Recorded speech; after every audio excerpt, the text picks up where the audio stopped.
Shalom. How's everyone doing this Wednesday afternoon? For those who don't know me, my name is Mr. Andrew Williams. I'm also known as the Prophet of War. Today I decided to make another short video to share my testimony living in Phoenix, Arizona, being homeless, actually in Tempe, Arizona, being homeless for 7 years there. I'm going to try to keep this video as short as possible, but if not, please bear with me. In other words, be patient.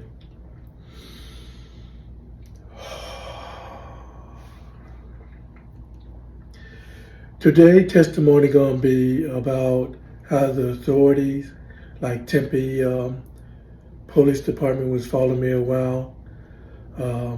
Since I moved to Phoenix in Tempe area, I didn't have no problem with the authority, with the police department for the first 5-6 years there. It just like within the 6th year, started the 6th year living in Tempe, that's when I started having problems. Yeah, from day one, I had Tempe police follow me, kept their eyes on me, and watch me from a distance, but nothing major to let me know or give me any kind of indication that they was going to harass me, nothing like that. So I didn't really have no problem with Tempe Police Department until within the 6th year. At that time, I did understood that they probably already knew who I were and knew what I was about, as they probably got the order from their superior just to leave me alone. So that's probably why I never had no problem with Tempe Police Department since I lived in Tempe. Like I said, it was during the 6th year living there, being homeless. That's when I noticed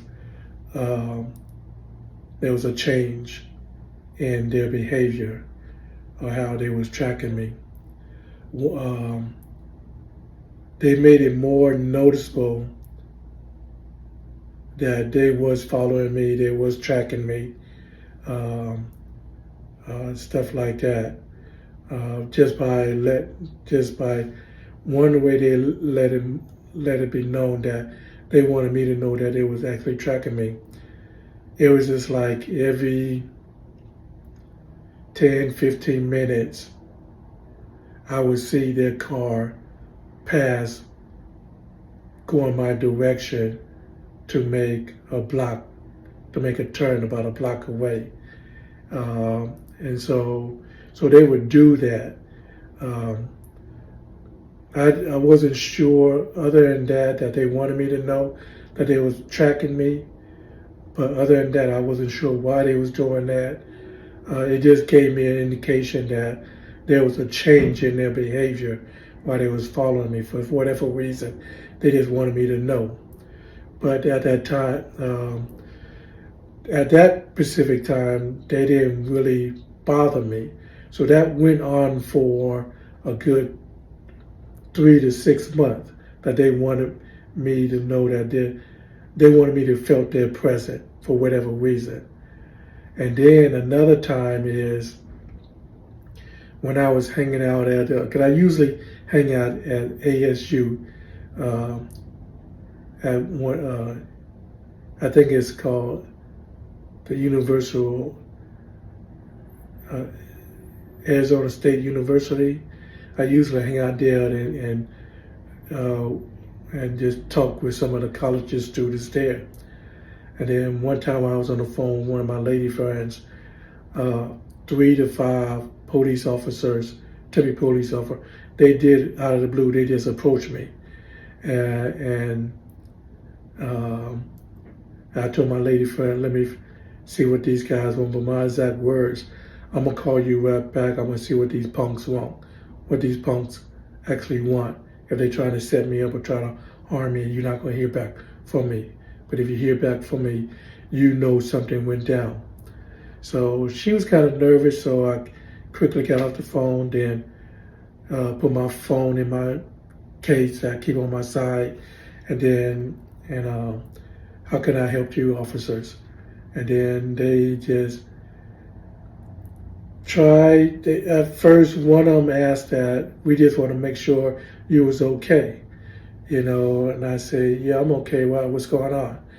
And so nothing to be alarmed of, but we just want to make sure that you was okay. Everything is all right.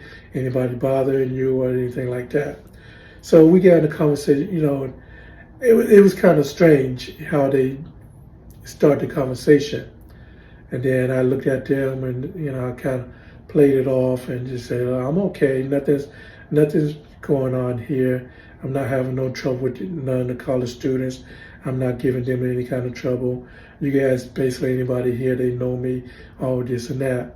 And so, and some of the college students who were sitting nearby in the food area, the food court area, they looked at me and they found it kind of strange. They said, oh, that's all we wanted to know. And then I asked them, is everything all right? There's something I need to know. I remember, not my exact word, but I asked them, if there's are you guys okay? There's something I need to know about. Do y'all know who I am? Do you know me? And they didn't answer that question. And then, so they kind of played those two questions off. So that gave, I said, okay, I understand now. So, but I appreciate your service. Letting them know that I know why they was here and why they approached me the way they did. Because I do have friends in high places.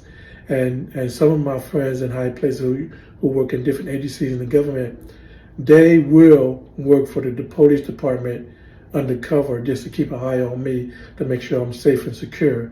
That if something come across to the police department in whatever city I'm in, they're going to intervene to make sure I'm safe and secure. So I'm assuming something went down that I wasn't aware of, and they came and checked to make sure I was okay. And so just to keep this story short, basically that's what happened. So we end up having a conversation for a couple more minutes, and I let them know I appreciate them checking on me, and stuff like that, and just had a friendly conversation until they left. And so another incident on a college campus, I came out of one of the restrooms in a restaurant, and I saw this white police officer, who's also a Tempe police officer. He was, when I went to the restaurant, excuse me, I got to mix up a little bit. He was standing, when I was going into the restaurant, I noticed him was standing there on my left side, just watching me. And then when I went into the restroom, and then it was early in the morning. I just came from the mountain, camping out on the mountain. So I went in the restroom, freshened myself up, brush my teeth real quick, wash my face, make sure all the loose dirt was off of me, spray a little deodorant on me, so stuff like that. So just in case if I had any scent, it wouldn't bother nobody else. So that took about a good 10, 15 minutes. I came back out. As soon as I came out of the restaurant, as soon as I came out of the restroom, I noticed on my right corner of my right eye, he was still standing there, and I saw excuse me, as soon as he saw me came out, he started rushing toward me. And then, so I stayed inside the restaurant, sat at the nearest table right there. Then when he came inside the restaurant, he approached me and said, I'm gonna go check the restroom. And if I find anything dirty or I'm gonna come out and you're gonna be under arrest. And I just looked at him, put a little smirk on my face, and I said, okay, something is going on. Then I remember with the conversation with the other officers I had in the past, the three, 5 officers in the past, that asked me if I was okay. So the Holy Spirit the voice of Yah told me, whispered in my ear, and said, just stay calm. Because I telepathically told Elohim, the Lord, if he tried to falsely accuse me of anything or tried to falsely arrest me, all hell gonna break loose today. And everybody gonna know you sent a prophet unto them. And so the voice of Yah said, just be calm. Everything is under control. So the officer went into the restaurant, checked in. He came out less than a minute later, and he just looked at me. You could tell the expression on his face. He had a disappointing frown on his face because I didn't left nothing out of place or dirt in that area, like I just took a bath over the sink. Because I'm the kind of person that I do my best to keep myself clean. If I go into a restroom to use it, I have to bathe up over the sink, I will clean that area up like I wasn't there.